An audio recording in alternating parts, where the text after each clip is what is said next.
Welcome. This is a short video to discuss rubrics and how we can use rubrics in order to score our assessments.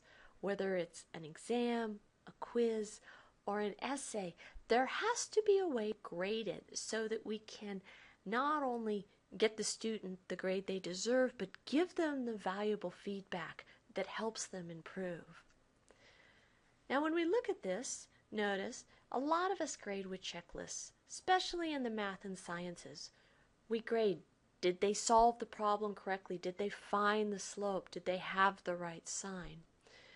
But instead, this video is going to talk about this over here, where we are looking at how we grade. Instead, we're looking at a rating scale. Let me give you an example of this. All right, when we just from definition, a good way to look at it is if it's a checklist, it's a light switch that's on or off, or it's right or wrong. Whereas our rating scale is more of a dimmer switch. There could be parts of it correct. It might have excellent logic, but very poor grammar and sentence, paragraph structure.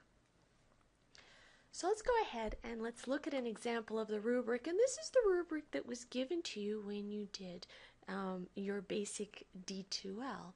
And what do we have here? Well, we have criteria, all right? And that criteria is what are we grading on?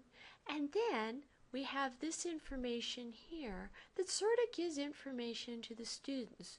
What were we looking for? Did they thoroughly answer the question?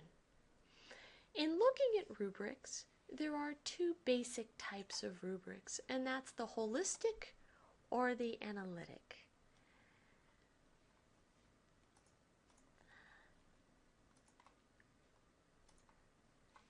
Okay, the analytic rubric looks at each dimension or trait. It evaluates it separately. It does have some of the advantage. First off, it provides diagnostic information. Is the student having a problem with grammar, or is the student having logic issues? It also gives really good feedback directly to the students. And this is important. It helps the students improve if they understand exactly where their issues are and what they're doing wrong. From an instructional standpoint, it takes more time to score because you are scoring each section individually. It also takes more time to sort of achieve an interrelatable, or how does work compare to the other students in the class. The other type of rubric is the holistic rubric, where everything is evaluated simultaneously. Now, you do get faster scoring with the holistic rubric. But one of the problems is it's not a very good formative assessment. It really doesn't give a lot of excellent feedback to the students. So there's a trade-off. If you're doing a holistic rubric inside D2L, it's a good idea that you additionally leave personal feedback. That's actually a good practice anyway, but leaving feedback so students understand why they scored what they did. Let's look at two basic examples. Here is an analytical rubric.